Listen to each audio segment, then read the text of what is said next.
syukur buat pertengahan hari ini. Makasih buat weekend yang dahsyat dari Tuhan, pemeliharaan, cara-cara yang damai sejahtera daripada Tuhan yang menuntun setiap kami. Dan saat ini, gak hanya pujian, hormat, syukur kami mau kembalikan kepadamu ya Tuhan, namun juga kami mau bawa hidup kami di hadapan Tuhan. Siap dituntun, dikoreksi, dan kiranya Roh Kudus memampukan kami masuk dalam pemahaman pengertian yang lebih dalam lagi dari apa yang Tuhan mau kami percaya daripadanya. Karena firman adalah pribadi Allah itu sendiri dan firman tidak pernah salah, melainkan hidup kami yang harus diselaraskan dengan apa yang Tuhan mau. Dan biarlah hari-hari ke depan kami makin lagi selaras dengan apa yang Tuhan mau. Dan ini hidup kami siap dengar-dengaran akan firman-Mu. Yang percaya, mari bersama katakan amin. Beri tepuk tangan buat Tuhan Yesus. Haleluya. Shalom. Keren sih jam 1 lagunya tadi. Lagu pujian 1 sama 2, saya kayak reuni gitu. Ya. Karena tuh lagu kayaknya zaman-zaman dimana album kaset itu masih Maranatha ya kan. Yang gak pakai berhenti ya kan, dari Jakarta ke Jogja di Cikampek habis lagunya gitu. Kulihat di wajahmu. Kalau lagu yang pertama saya ingat banget tuh tadi tuh pujian yang pertama. Itu yang pertama vokalisnya, lagu itu dibuat VOG ya kalau gak salah ya. Iya, zamannya dia belum tatoan tuh. Habis itu lagu baru dia jadi tatoan. Ya. Beda lah ya kalau sama Pastor George ya. Kan saya tatoan dulu baru bertobat ya kan. Iya lu anak Tuhan jangan tobat dulu baru bikin tato, gila lu telat. Ya. Pada kesempatan ini saya mau share tentang Backstreet. Backstreet, wow. Backstreet ini gak sekedar bicara soal relationnya anak muda, tetapi juga ada banyak hal dalam kehidupan orang percaya yang kadang meleset-meleset ke urusannya Backstreet. Yang lebih gila lagi adalah ketika si pelaku Backstreet berdoa. Loh, keren gak lo? Backstreet tapi berdoa. Supaya Tuhan bisa menyembunyikan. Itu memang iman aneh-aneh zaman sekarang. Backstreet menurut Alkitab, nah kita lihat lah ya, ini teks topicalnya dari Pengkhotbah 12 ayat yang ke-14. Saya mengajak kita baca bersama-sama, 1, 2, 3. Karena Allah akan membawa setiap perbuatan ke pengadilan yang berlaku atas segala sesuatu yang tersembunyi, entah itu baik, entah itu jahat. Dari ayat ini maka salah satu summary yang bisa kita dapatkan adalah menurut Alkitab, Backstreet adalah melakukan dengan sembunyi-sembunyi. Sesuatu yang disembunyikan karena dianggap tidak pantas untuk dibukakan, namun herannya masih dilakukan. Kurang lebih begitu. Lalu kemudian di dalam Yohanes 7 ayatnya yang keempat, saya mengajak kita kembali membacanya bersama. 1, 2, 3, sebab tidak seorang pun berbuat sesuatu di tempat tersembunyi jika ia mau diakui di muka umum. Jikalau engkau berbuat hal-hal yang demikian, tampakkanlah dirimu kepada dunia. Berarti Backstreet yang menurut Alkitab melakukan dengan sembunyi-sembunyi karena memang si pelakunya tidak mau mengkonfirmasi pengakuan. Bisa bayangin enggak itu kalau urusannya pacaran? Sebetulnya kasihan benar gitu karena si pelaku yang diperlakukan atau yang melakukan sebetulnya dua-duanya tidak mau mengakui di depan umum. Sama uang suap juga sama-sama Backstreet. Mungkin dilakukan di tempat umum, tapi tidak mau dilakukan lewat transfer. Karena lewat transfer akan ada rekam jejak yang bisa dibuka di depan umum. Jadi akhirnya ya diberikan sembunyi-sembunyi, mobil parkir, sama-sama buka bagasi, lempar uangnya ke bagasi sebelah, lalu kemudian masing-masing pergi. Sesuatu yang dilakukan yang memang tidak mau diketahui. Pada dasarnya kekristenan itu adalah hal yang kelihatan dan hal yang terasa. Bukan sekedar terasa tetapi juga real terlihat. Makanya ada panggilan Anda dan saya sebagai garam dan terang. Garam bicara tentang transparan, terang berbicara tentang rasa. Jadi harusnya kehidupan kekristenan yang cuman kelihatan tapi tidak terasa itu namanya munafik. Kehidupan kekristenan yang kayaknya dirasa tapi kagak kelihatan itu namanya sensasi euforia. Begitu kan? Hebohnya kelihatan, puji-pujiannya jingkrak-jingkrak, pulang ibadah, sore bentak emaknya lagi di rumah. Nah, seru tuh ya. Apalagi anak laki-laki yang doyan menunda, disuruh apa-apa entar, dan Anda yang sok maco dengan katanya kamu kuat. Kalau emang kamu kuat, kamu bisa dong tarik baju kamu pelan-pelan dari lemari dan angkat bagian atasnya. Katanya kuat. Buktinya lo betot kaosnya dan semuanya jadi berantakan. Itu bukan takdir laki-laki, bos. Gua tatoan begini rapi, isi mobil gua rapi, lemari gua rapi. Tapi terlebih dahulu emang mesti dirapiin dulu jiwanya. Di dalam Yohanes pasalnya yang ke-7 sampai 4 jelas mengatakan demikian. Kita baca kembali di Roma 2 ayat yang ke-16. Hal itu akan, bareng dong, dari tadi kan bareng. 1, 2, 3, hal itu akan nampak pada hari bila mana Allah sesuai dengan Injil yang kuberitakan akan menghakimi segala sesuatu yang tersembunyi di dalam hati manusia oleh Kristus Yesus. Tidak ada yang tidak akan nampak pada hari bila mana Allah membukakan itu semua. Karena sampai kapanpun semua yang tersembunyi bahkan yang tempatnya di dalam hati semuanya akan dihitung. Sampai-sampai saya waktu dulu pernah dengar tentang akan ada slideshow yang dipasang di aneh sih memang ya. Ada beberapa yang menafsirkan bahwa ketika hari terakhir tiba ada sesi yang disebut dengan Bema, pengadilan tahta Kristus. Yang mana setelah orang percaya mati dalam Kristus tersebut dibangkitkan, lalu kemudian yang masih hidup terangkat, nanti di atas ada acara namanya pengadilan tata Kristus, yang isinya bukan untuk menghakimi salah atau benar, melainkan untuk membagikan mahkota. Karena di Alkitab ada 5 mahkota, yang masing-masing punya strugglingnya sendiri-sendiri. Nah, ada yang bisa dapat 5, ada yang bisa dapat 2, ada yang bisa dapat 1. Nah, setelah event itu, maka lanjut lagi acara yang disebut dengan perjamuan kawin anak domba. Dari sanalah kemudian baru mereka yang dapat semua mahkota ini, nanti mereka itu yang akan memerintah bersama dengan Kristus. Makanya sekarang kita di dunia bisa mengatakan begini, kita semua sama di hadapan Allah, sama-sama pendosa yang diampuni, itu di bumi. Tapi nanti dalam hidup kekal, di sana yang justru ada perbedaan. Apakah yang dapat mahkota banyak jadi sombong? Nggak ada di sana untuk urusan jadi sombong. Tapi mereka yang nggak dapat mahkota namun diselamatkan, saya nggak kebayang sih penyesalannya. Karena ada banyak kesempatan dalam hidup ini untuk dia tetap menjadi setia, tetap menjadi kudus di hadapan Allah, tapi dia tidak memilih itu. Dari semuanya ini kemudian ada yang mengatakan ketika nanti di event yang namanya Bema atau pengadilan tata Kristus itu, katanya nanti mau diputerin video hidupnya setiap orang. Saya sih ngebayangin kayaknya lama tuh filmnya. Ya. Dan juga kagak ada ayat Alkitabnya juga sih gitu kan. Kita kan kalau ngomong based on righteous dong ya kan. Bahwa tulisannya righteous kan, ya kan?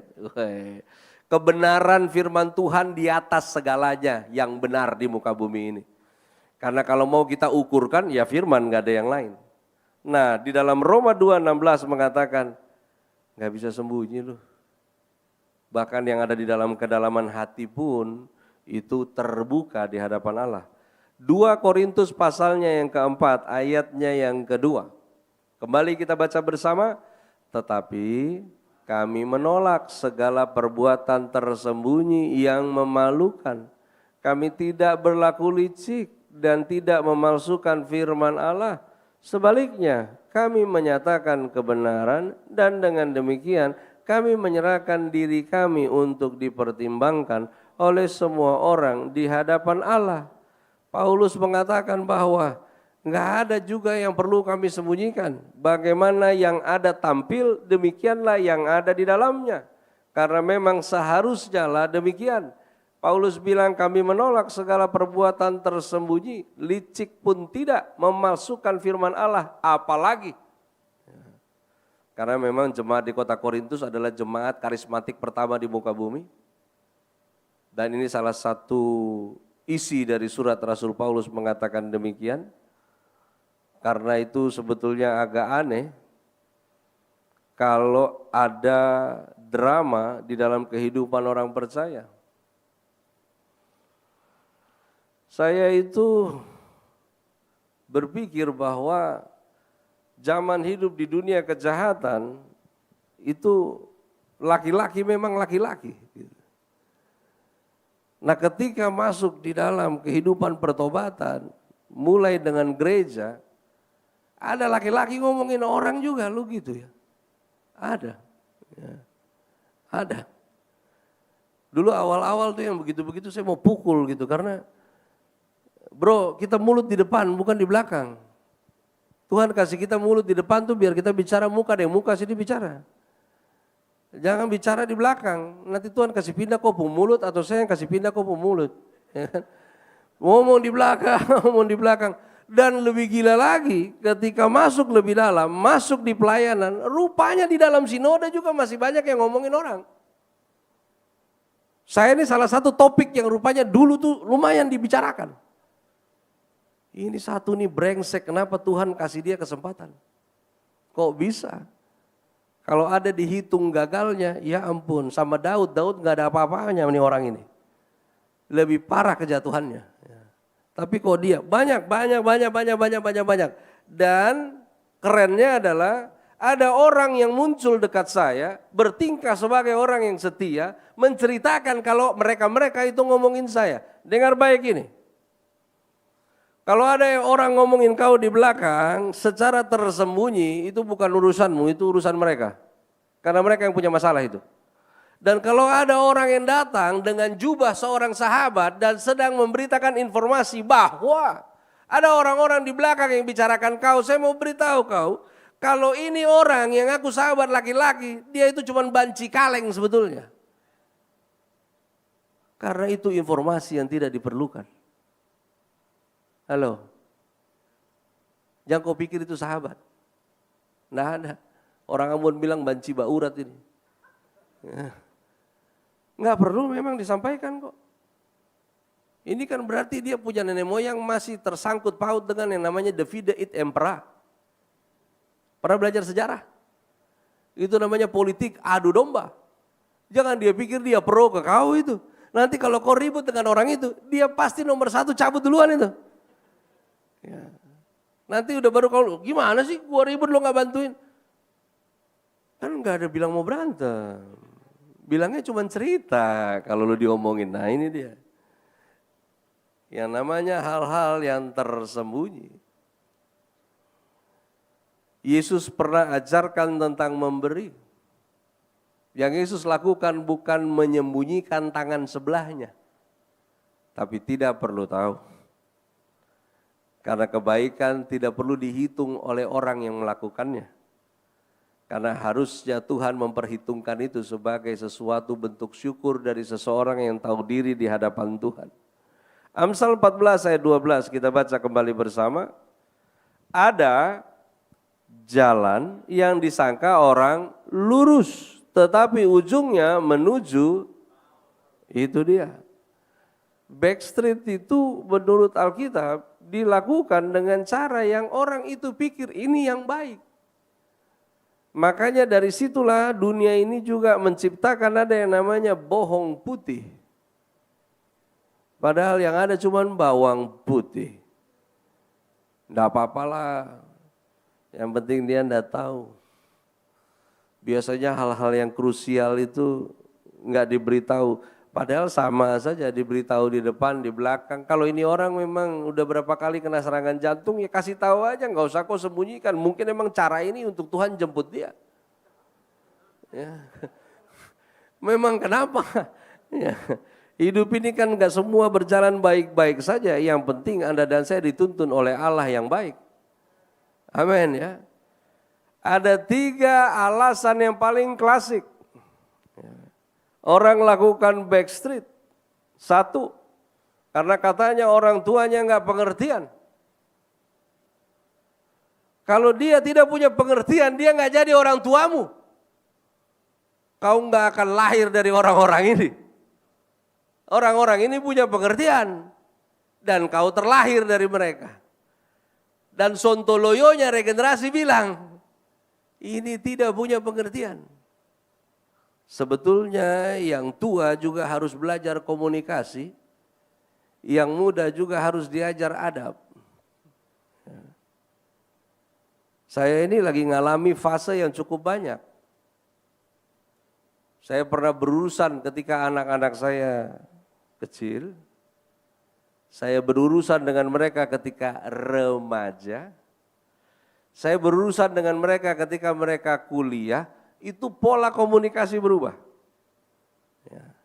Karena memang usia-usia 1 sampai 5 tahun itu kan urusan no, yes, no.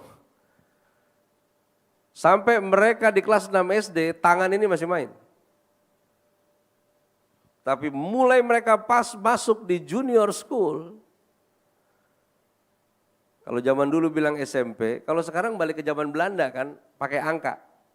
Saya kadang kalau nanya anak orang kelas berapa? 12, gue pusing ngitungnya. Itu jadi kelas berapa? 12 ya kan.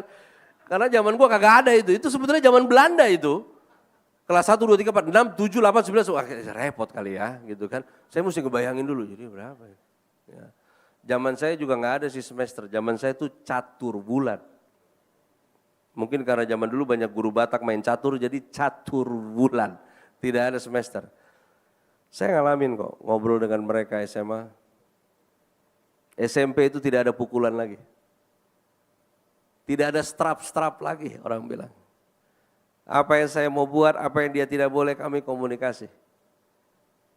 Lanjut lagi mereka kuliah. Di kuliah mereka ketemu manusia dari segala macam penjuru.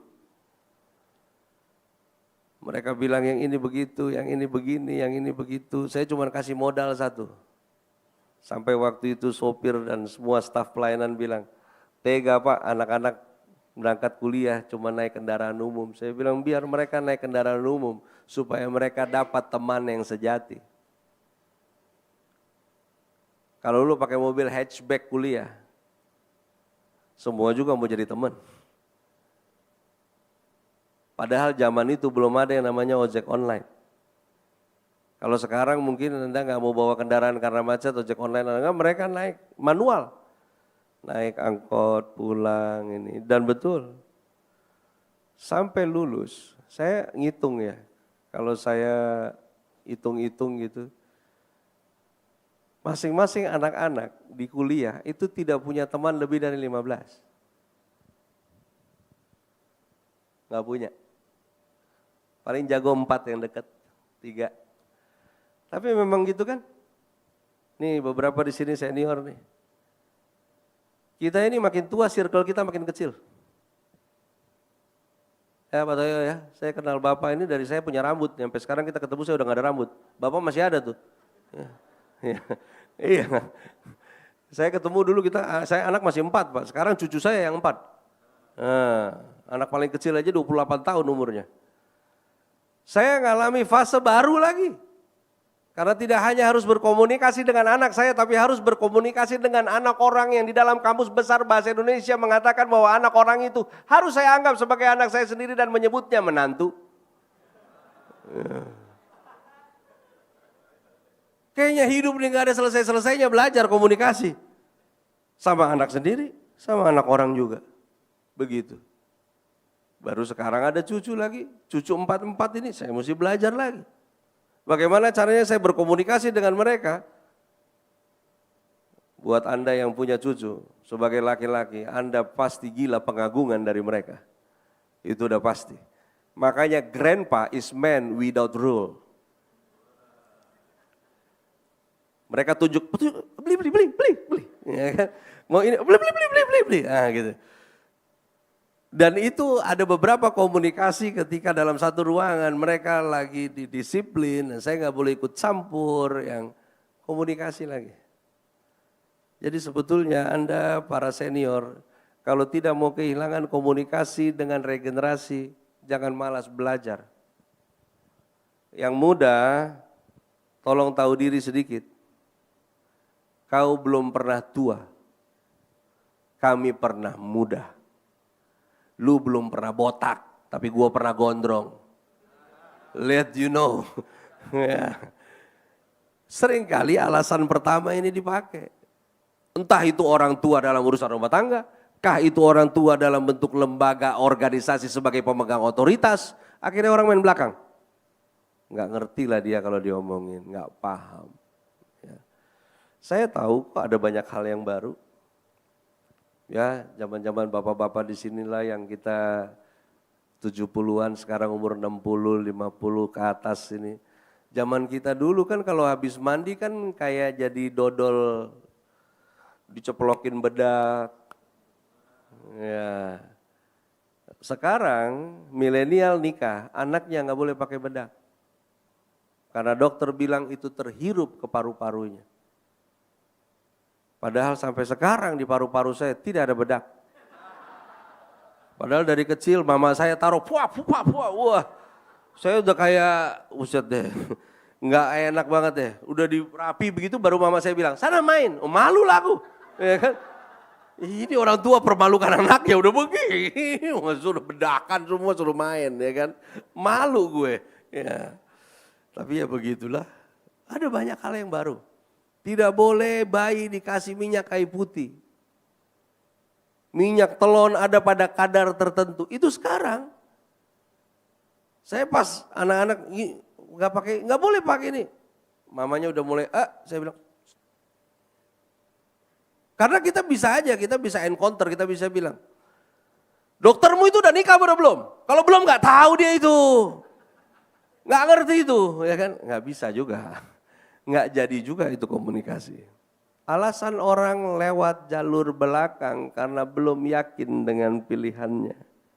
Makanya kalau belum yakin dengan pilihan, jangan sok ikat janji cuy. Kau sendiri belum yakin kok. Udahlah nikmati saja masa-masa mudamu ini. Ambil keputusan menikah itu nggak bercanda. Kau akan lihat muka dia seumur hidup setiap pagi sampai Yesus datang. Ya. Dia lagi. Dia lagi. Saya nggak banyak terhibur saya sebetulnya dengan istri saya karena cantiknya tidak berubah, begitu saja. Flat. Justru istri saya lebih terhibur dari saya. Karena dia kenal saya dari celana 27, 28, 29. Kan banyak perubahan saya kan. Kalau dia enggak gitu aja. Udah. Ya kalau belum yakin dengan pilihan jangan coba. Malu terhadap teman-teman. Ada kebodohan laki-laki yang dia dapetin perempuan supaya dia looking good, keren di depan teman-temannya. Ini sebuah gambling yang paling bodoh. Jangan ada di gereja deh. Walaupun nyari yang benar ya di gereja lah daripada tempat lain. Ya. Cuman lu jangan bikin gambling. Kalau dapat bro, gila. Gua traktir lu, yakin. Kasihan itu anak perempuan orang ya. Jadi bahan traktiran. Ya kan begitu kan bahannya kan. Terus yang dapetin, weh gila. Nggak ada acara apa aja dia bikin acara. Biar kenalin cewek gue. Cewek gue, kalau cewek itu malu banget ya kan, bangke nih katanya kan. Ya. Dia bikin apa aja pokoknya. Ya aduh, ada yang belum yakin, ada yang malu, ada yang pikir otoritasnya nggak punya. Akar masalahnya ada banyak. Kalau tadi kita bahas alasan. Alasan itu belum akar. Alasan itu baru yang kelihatan tuh. Akarnya biasanya satu, takut, tampilkanlah.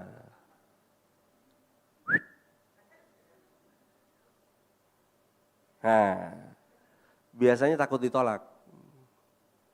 Takut ditolak dibilang nggak keren. Takut ditolak dibilang nggak update. Takut ditolak.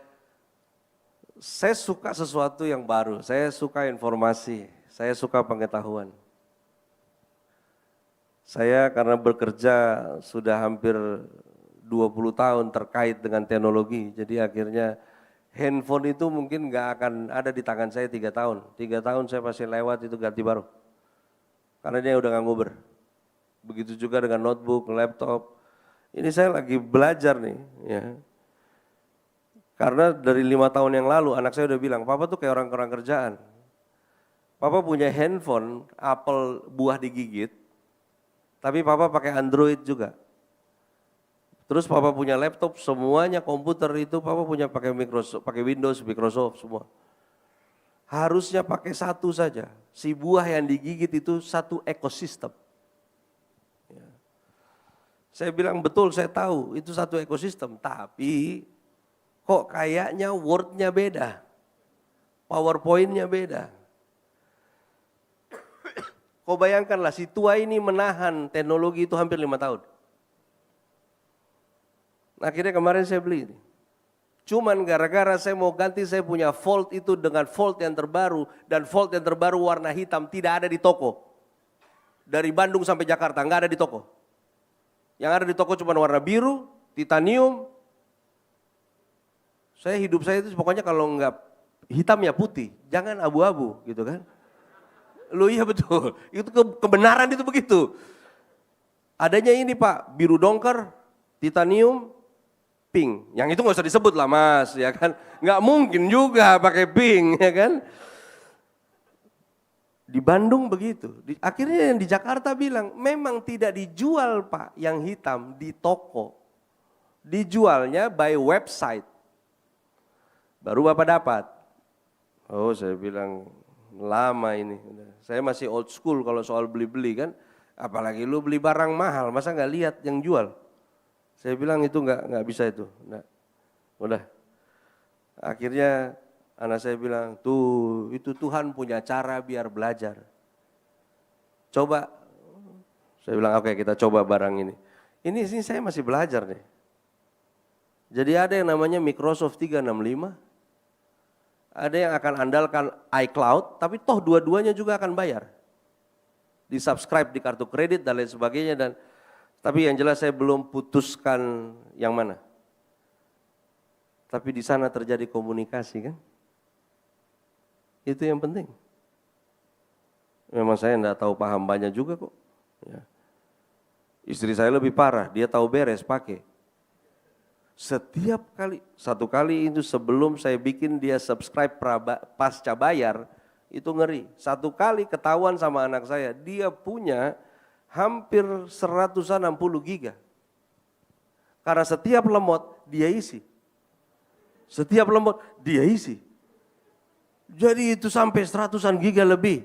Itu sekitar 10 tahun lalu loh. Kalau sekarang kan kau bilang 100 giga kecil dong. Tapi kalau 10 tahun lalu kan orang tambah terus tambah ya. Tapi itulah kami. Dan istriku nggak mau ngerepotin anak-anak. Jadi itu yang dia bikin. Akhirnya saya yang repot. Karena dia beli terus. Ya. Karena takut ditolak. Dan sekaligus memang tidak punya penundukan diri. Generasi rebel, Gen Z milenial lebih jahat dari angkatan tahun 60. Di tahun 60 ada yang namanya grup hippies. Masih tahu lah Ibu ya. Wah hippies nih Dia belum di kelas rock and roll, bukan. Ini juga sebetulnya hippies ini adalah produk generasi cimeng sebetulnya. Kebanyakan ngegele ya kan, nggak kenal obat ya kan, bawanya santai, malas mandi. Lu yang malas mandi, opung lu nyimeng kali dulu ya kan. Itu ya. Bajunya tabrakan. Itu hippies, dia tabrakan tuh, atas bawah warna ya kan. Baru masuk ke generasinya Rolling Stone, ya. Charlie Woods dan lain sebagainya baru ke sini. Itu di tahun itu kalau rebel, satu mainannya di fashion. Anda tahu anak punk di Inggris, itu bukan gembel cuy, di sini gembel. Anak punk di sana itu estabilis, dia punya pekerjaan. Tapi dia mau tunjukin cara berpakaian seorang pemberontak begini, gue gak suka dengan sistem ini. Dia larikan itu ke fashion. Makanya polanya, anak punk yang bener Doc Mart men. Bukan sepatu security. Berat. Gua aja khotbah kadang masih suka pakai Doc Mart di sini kalau lo perhatiin kan, ada berapa Doc Mart gua ganti-ganti itu. Itu kan sebetulnya sepatu boot palsu. Kenapa dibilang palsu? Karena boot itu harusnya berat, dia kan rubber lebih empuk dipakainya. Tapi kalau kamu jarang pakai, kaki kamu bisa kapalan. Dia harus sering dipakai supaya kulitnya jadi lentur kan begitu. Itu zaman dulu cuman di fashion. Atau kita nggak mau lakuin tapi kita diem. Kalau sekarang enggak, rebelnya lebih parah. Zaman dulu nggak ada ceritanya orang ngaku kalau dia ateis, agnostik. Sekarang tengil banget gayanya. Agnostik gue. Dulu dikarungin lu beneran. Tahun 80 masuk karung lu habis. Ya, cuman kalau sekarang kan orang lakukan itu karena emang nggak punya penundukan diri lagi sekarang.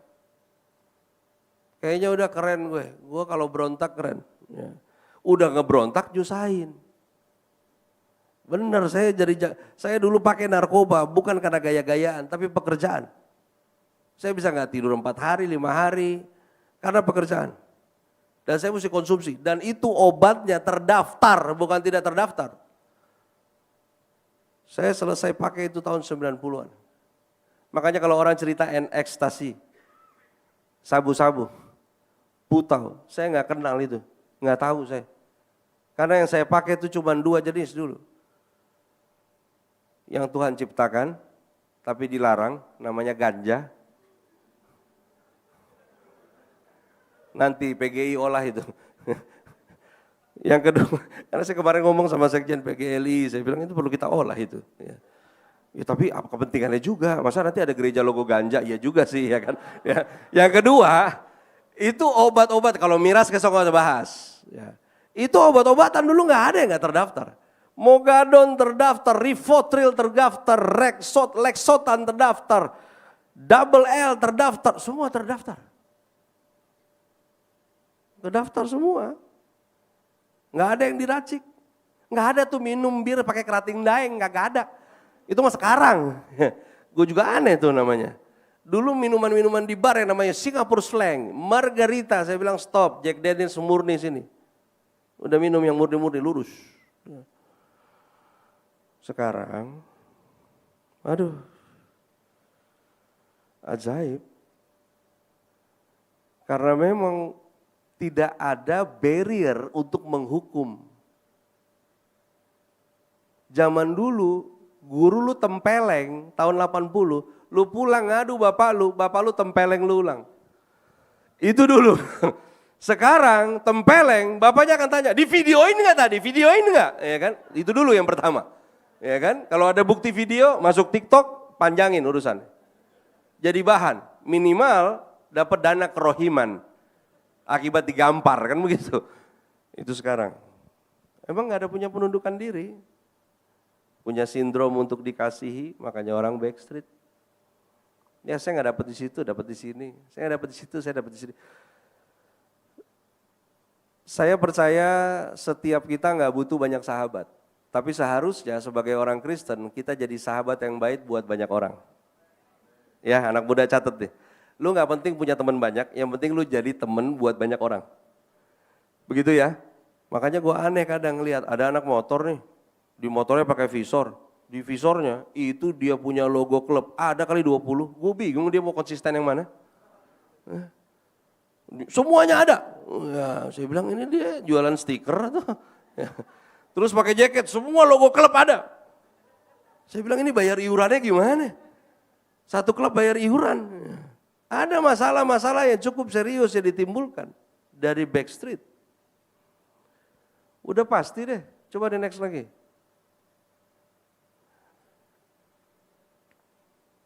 Anda ingat kasusnya Yudas?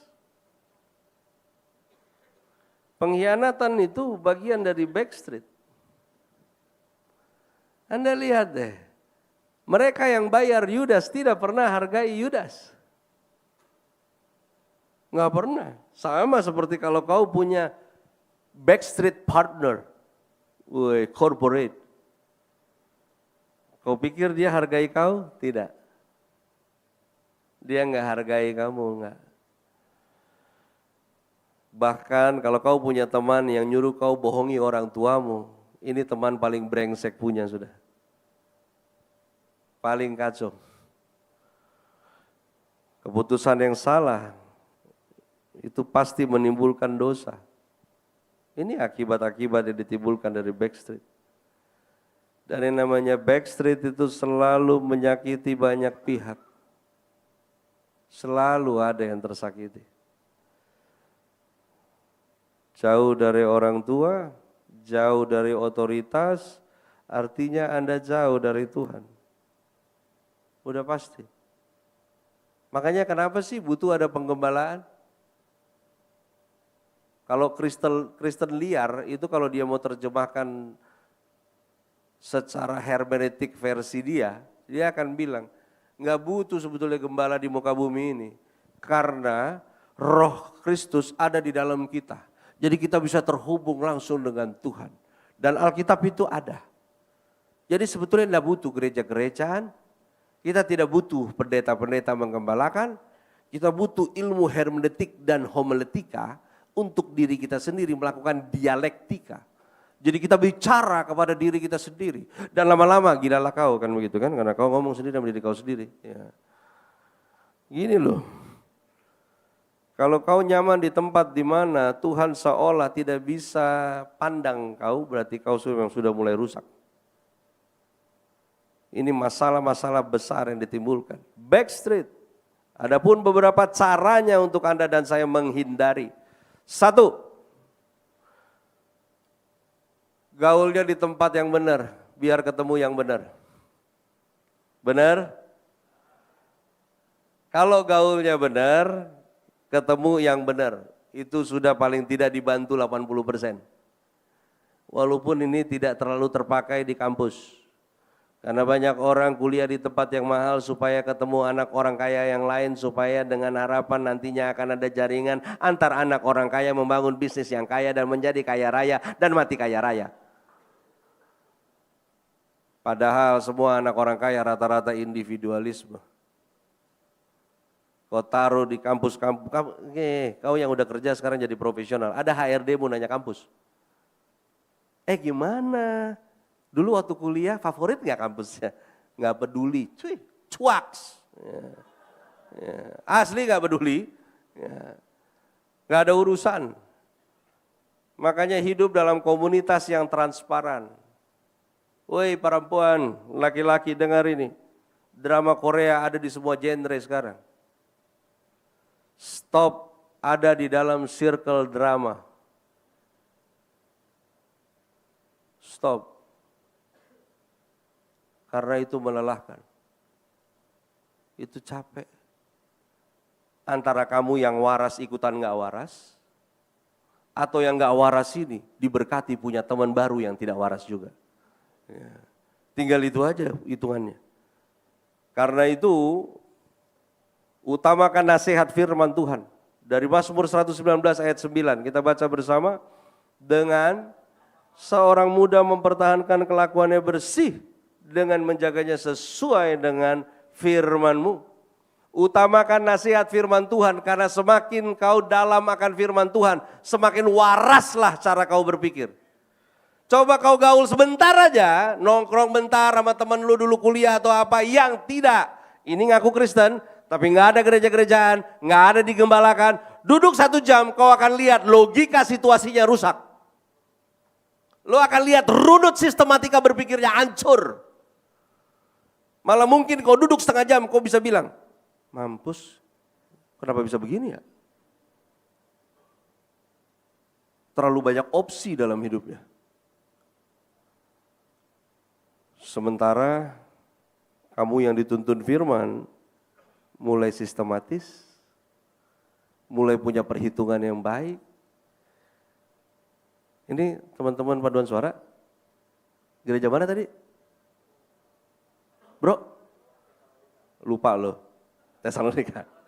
Teluk Naga. Ya, karena sekarang PIK 2 udah Teluk Naga. Ya, anak saya di PIK 2 Teluk Naga sekarang. Ini cewek-cewek nih banyak nih. Cowok kayaknya cuma berapa tuh? Cewek-cewek denger ya. Belajar firman.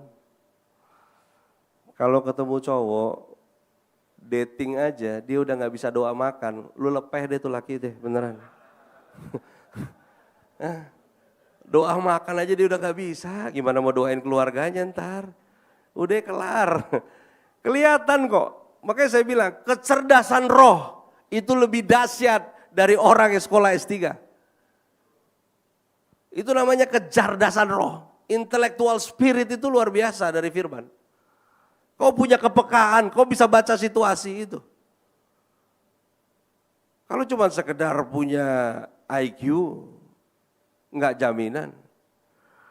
Yang berikutnya dari Amsal 21 ayat yang kedua kita baca bersama.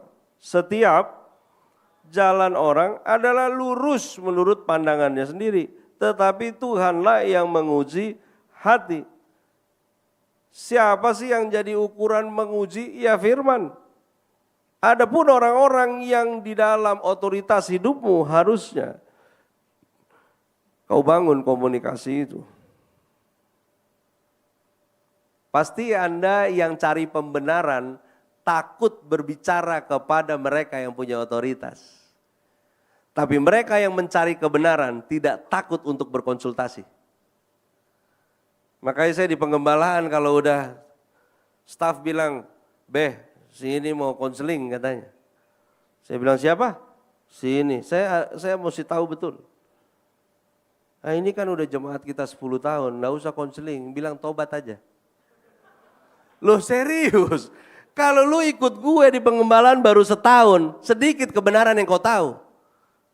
Mau konseling? Mari kita duduk. Apa mau ambil keputusan itu? Begini Pak, kalau begini-begini. Oke, firman bilang begini. Saya nggak akan pernah bilang, sabar ya. Kalau gue jadi lo, alah nggak ada itu ceritanya. Udah kita buka firman aja. Firman bilang begini. Jadi ini yang kau harus buat. Ini tersirat, yang ini tersurat. Ikuti. Siap ya? Tapi kalau udah 10 tahun, seminggu sekali dengar khotbah. Setahun 52 kali, 10 tahun 520 khotbah. Apalagi yang kurang kebuka kupingnya. Udah cukup lah, ini udah alasan biasanya kayak begini-begini. Pengen dilawat, lawat apa kau? Saking ngerohnya sampai enggak jelas. 1 Petrus 5 ayat 5 kita baca bersama. Demikian jugalah kamu, hai orang-orang muda, tunduklah kepada orang-orang yang tua. Dan kamu semua, rendahkanlah dirimu seorang dengan yang lain, sebab Allah menentang orang yang congkak, tetapi mengasihani orang yang rendah hati. Penundukan diri itu penting. Submission itu melatih pikiran dan perasaanmu menjadi gampang diatur oleh Tuhan. Saudara dengar ini, iman itu source-nya dari firman Tuhan. Iman, sumber iman itu firman. Artinya seseorang menjadi percaya dengan apa yang Tuhan ngomong, bukan percaya dengan apa yang ingin terjadi atas hidupnya. Kalau kau ingin percaya apa yang terjadi pada hidupmu, itu namanya bukan iman, namanya motivasi. Lalu kau perkatakan itu ulang-ulang. Saya mau kurus, saya mau kurus. Sementara kau makan steak 200 gram, saya mau kurus, saya mau kurus, saya mau kurus, saya mau kurus. Kurus, kurus, kurus. Iya, sapinya kurus. Kau jadi gebuk. Ya. Kalau iman polanya nggak begitu. Polanya adalah dari yang Tuhan ngomong kau ikut. Ini submission.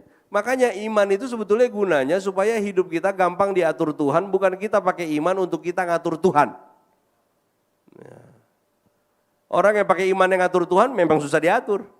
Yang susah diatur, jalannya dia pikir lurus.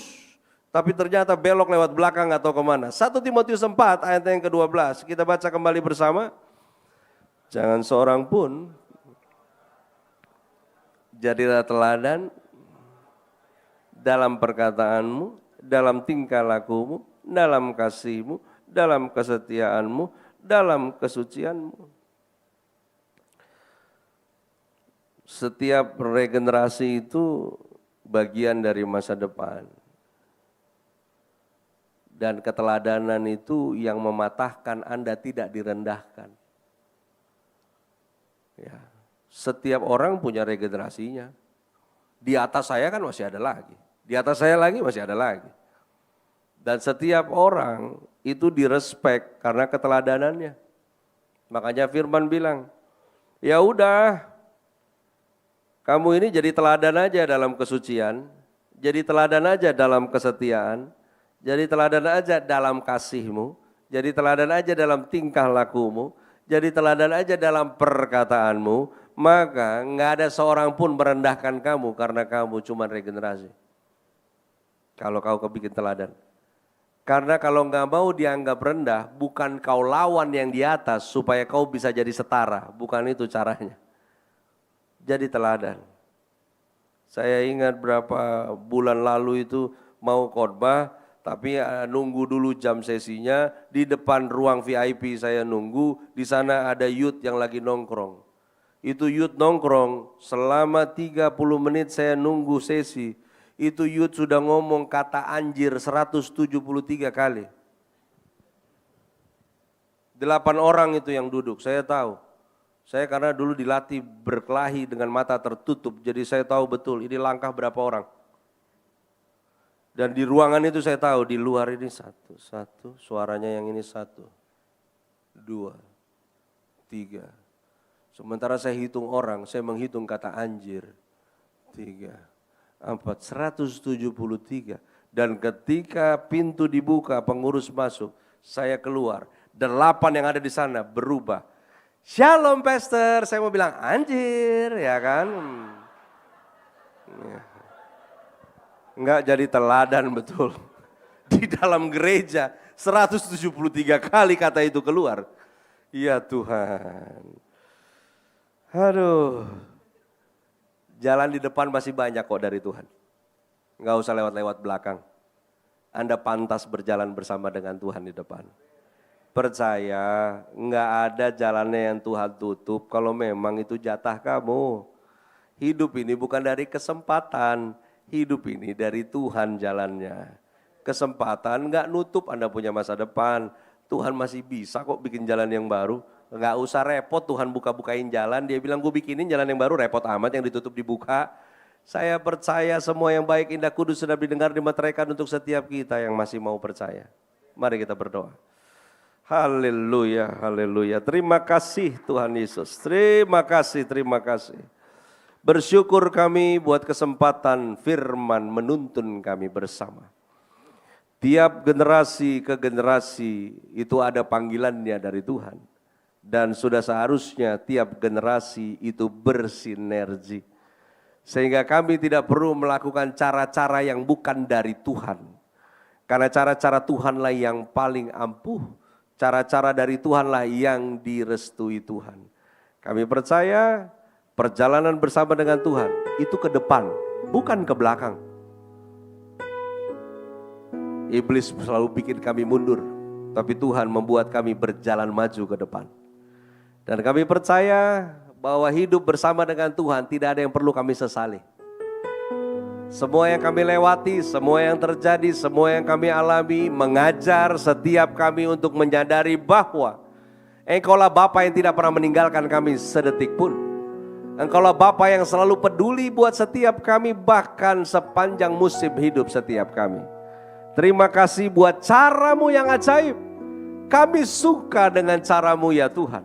Menuntun, mengajar, mendisiplin kami dengan firman-Mu. Dan itu yang menyegarkan jiwa kami. Sehingga kami beroleh kekuatan baru untuk berjalan sampai pada setiap janji Tuhan yang kami terima. Yang mau ikuti jalannya Tuhan di depan, mari bersama katakan amin. Beri tepuk tangan buat Tuhan Yesus.